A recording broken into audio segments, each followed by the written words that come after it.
halo semuanya. Halo. Jadi hari ini kita kedatangan tamu spesial ya Pak ya.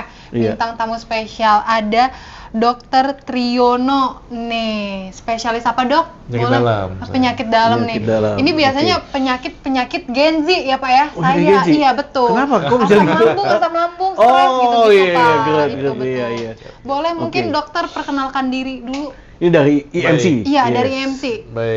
Baik sobat apa Greens ya? namanya. Sobat Greens. Greens ya. Greens.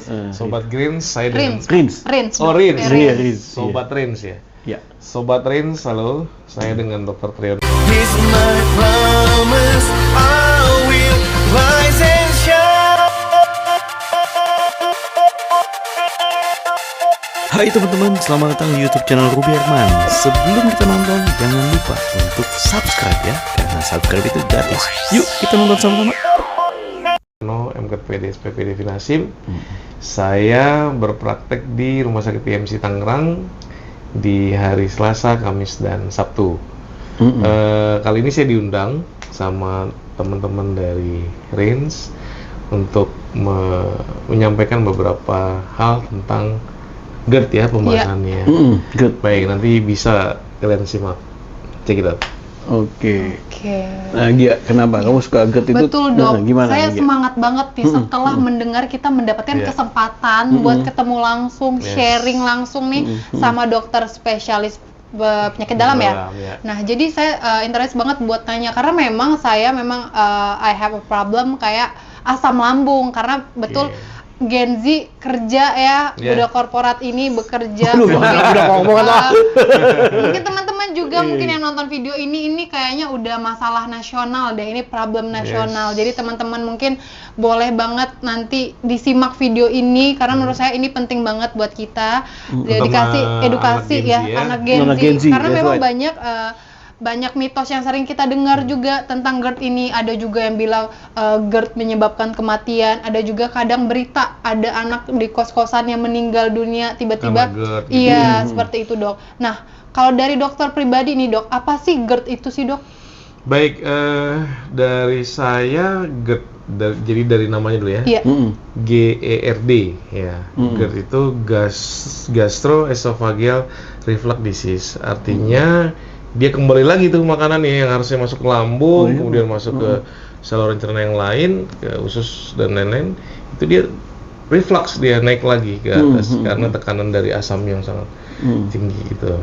Ya, jadi ya salah satunya itu tentang mengelola manajemen stres ya. Itu kalau untuk anak Gen Z. Kemudian yang kedua tentunya masalah lifestyle. Lifestyle. Ya, lifestyle dari pola gaya hidup, kemudian pola makan ya. Kemudian yang ketiga obesitas ya, pasien-pasien oke, dengan betul, obesitas tentunya harus diturunkan berat badannya. Tujuannya apa? Supaya tidak menekan rongga perut ke diafragma sampai ke atas, sehingga terkadang menyebabkan sesak nafas, terus begah, nggak nyaman gitu. Oke. Ya, itu salah satu beberapa penyebab ya dari timbulnya GERD sendiri. Nah, kalau GERD itu sih dok, sering kita dengar apakah stres itu bisa memicu GERD nih dok? Stres mungkin. Iya. Iya. Tadi saya bilang tadi, Mbak Nagi. Jadi GERD itu memang faktor stresor tuh paling tinggi, paling utama. Utama tuh. Ya, selain dari faktor makanan, faktor pola hidup dan lain-lain. Oke. Gitu. Jadi kita harus memang bisa kelola stres dengan baik, ya. Gitu. Gimana dok? Bagaimana cara caranya? mengelolanya? Iya. Bagaimana caranya? Iya. Ya, tentunya sebagai umat manusia ya, kita pasti punya agama ya, yang bisa tentunya kita kolaborasi dengan ibadah misalnya, kemudian kurangi anxiety ya, kurangi rasa cemas itu bisa. Kemudian bagaimana cara mengatasi masalah-masalah mungkin bagi anak Gen Z yang ada di sekolah atau ada di kantor gitu ya, itu yang bagaimana kita mengemasnya dengan baik. Gitu. Jadi salah satu faktor mengelola stres supaya tidak terjadi GERD kambuhan. Gitu. Nah di IMC sendiri nih dok, Yes. Ini kan khususnya tadi ya, jadwal praktek gitu. Iya. Nah, banyak orang juga mungkin nggak mengenali nih dok, ngenalin tentang GERD-nya ini. Iya. Tiba kesannya masuk angin atau apa. Iya. Nah, banyak kan punya Betul. sugesti atau rasa prasangka kayak gitu ya dok ya. Ya, jadi kalau untuk gejalanya sendiri, khasnya pada pasien-pasien penderita GERD itu salah satunya dengan heartburn.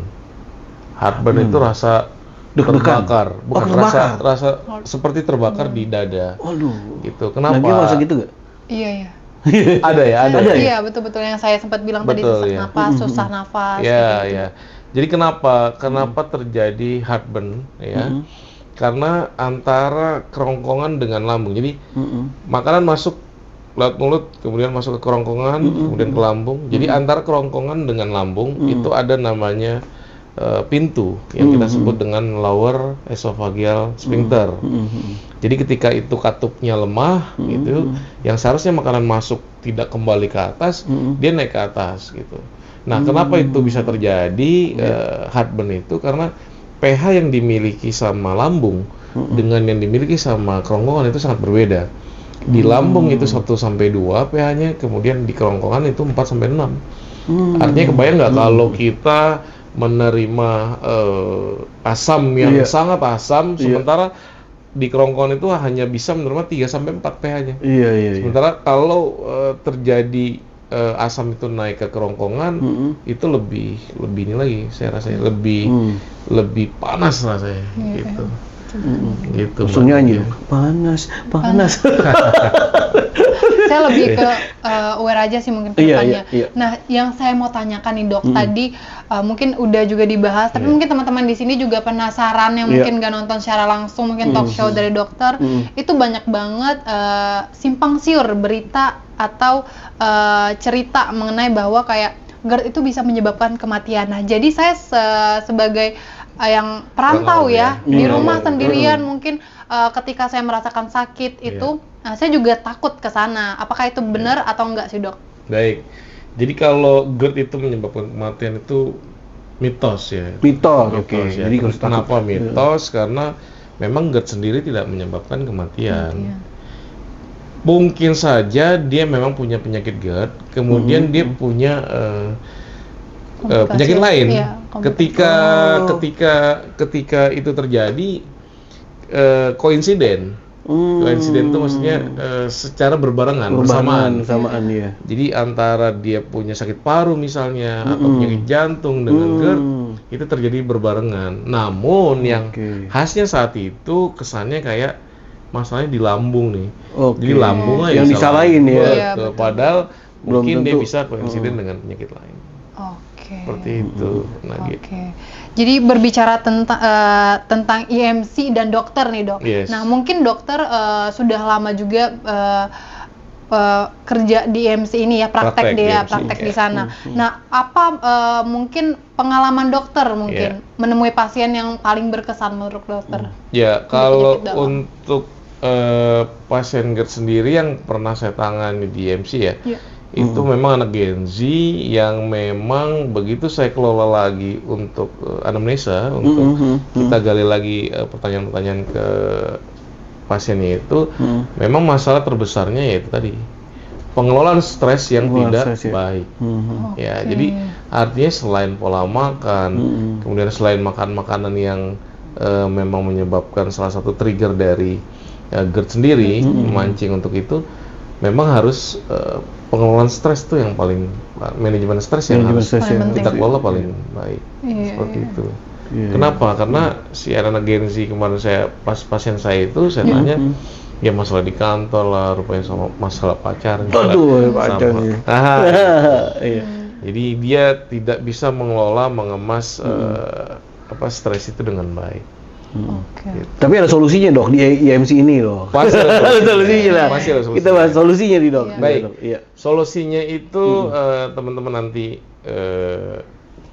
pemirsa di rumah itu bisa konsultasi, datang ke kami, ke dokter spesialis penyakit dalam di IMC ya nanti. Ini yang cabang mana dok?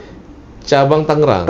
Yes. Di Buaran ya. Ya di arah Hasyim Asy'ari, Hasyim Asy'ari Buaran itu. Indah. Iya, arah-arah ke Banjarwijaya, perumahan Banjarwijaya. Nah, jadi itu nanti teman-teman bisa datang ke kita, kemudian nanti kita setelah anamnesa apakah ini memang GERD murni atau memang ada komplikasi lain, indikasi lain ya mungkin karena tidak semua ansietas itu mengarahnya ke GERD juga ya. Bisa jadi ada masalah penyakit lain kayak tiroid dan lain-lain itu bisa. Jadi jadwal prakteknya dokter tiap hari apa Di aja? hari Selasa, Kamis itu di pukul 17 sampai 20. 17 sampai 20. By appointment dulu, Dok? By appointment dulu ya? Betul. Di hari Sabtu di jam 11 sampai jam 14. Oke. Siap. Itu. Nah, dokter, kalau di IMC sendiri ini selain penyakit dalam banyak juga beraneka ragam Dokter spesialis, betul, ada banyak. Dan kita juga di penyakit dalam banyak juga konsultan yang lain kayak konsultan gastro ya, bagian untuk endoskopi dan lain-lain untuk bener nggak sih ini GERD gitu. Untuk memastikan kita endoskopi kan. Jadi endoskopi itu ada dua, ada yang dari atas namanya gastroskopi, kalau dari anus namanya kolonoskopi. Seperti itu. Ya berarti tidak kurang ya atau tidak direkomendasikan untuk berobat mungkin dari obat-obat dari apotik biasa tanpa resep dokter ya. Betul. Lebih baik dikonsultasikan terlebih dahulu ke pakarnya. Tapi setidaknya Mbak Nagia kalau memang ada penyakit asam lambung, berat asam lambung, itu sebaiknya memang kita harus sediakan obat-obat yang ada di warung lah. Kayak Proma, kemudian Antasida, gitu ya. Namanya aja udah jelas nih, antacid ya. Antacid berarti artinya anti acid, anti asam ya. Untuk mengurangi minimal gejalanya itu dikurangi dulu. Nah dok, berbicara tentang GERD ini, apakah GERD yang mungkin teman-teman yang sudah mengidap lah ya penyakit GERD ini, apakah itu bisa sembuh? Bisa. Kalau GERD itu bisa sembuh. Even itu penyakitnya udah akut lah ya, dikatakan udah parah kronis lah, mungkin kronis, ya. Itu bisa sembuh, namun tidak memicu trigger ya untuk apa namanya supaya GERD ini kambuh gitu. Gitu, itu bisa disembuhkan. Yang penting memang penyembuhannya itu memang harus sabar. Ya, karena memang minimal itu pengobatan GERD sendiri itu 6 sampai 8 minggu. 6 sampai 8 minggu. Yes, Iya. Mungkin ada tips nih dok buat teman-teman itu untuk makanannya, mungkin untuk yang dalam proses masa pemulihan dari GERD ini. Baik, jadi kalau untuk teman-teman yang sudah memiliki GERD ya, untuk pencegahannya tadi saya sampaikan di awal ya, kita kelola faktor stres ya, kemudian lifestyle ya. Lifestyle itu dari olahraga, dari pola makan. Nah, yang tadi sampaikan sama Mbak Nagia itu pola makan yang seperti apa, makan makanan seperti apa yang memicu terjadinya GERD ya. Ya salah satunya mungkin ada coklat ya, kemudian seperti gas, seperti kol, sawi yang menimbulkan gas sendiri, gitu.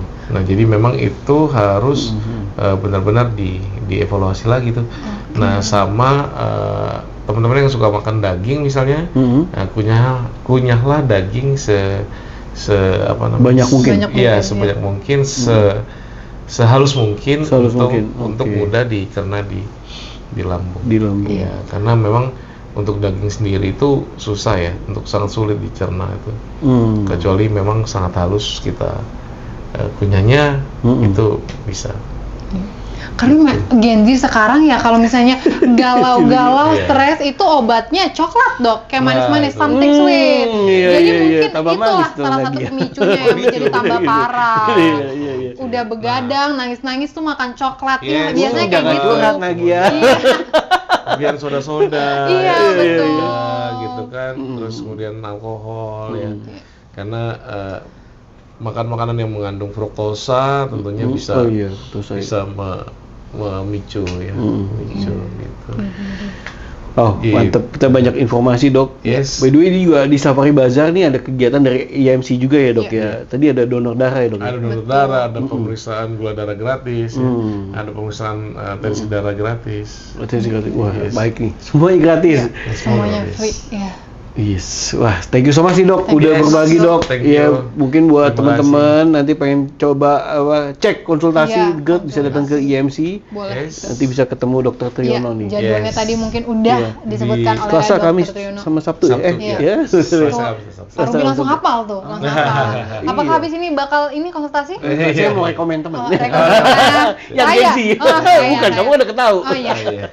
Ya, Dokter, thank you so much ya. Oke, thank you so much, Dok. Ya, sukses selalu, Dokter. Terima kasih buat IMC yang udah support Safari Bazaar nih tadi Iya. memberikan donor darah gratis, Betul, cek berikan kesehatan cek gratis. kesehatan Ya, gratis. semoga menyehatkan bangsa Indonesia. Iya. Oke. Tentunya. Demikian video kali ini, semoga bermanfaat. Saya Ruby Arman dan juga Nagia dan juga Dokter Triyono. Sampai jumpa. See you. Bye bye.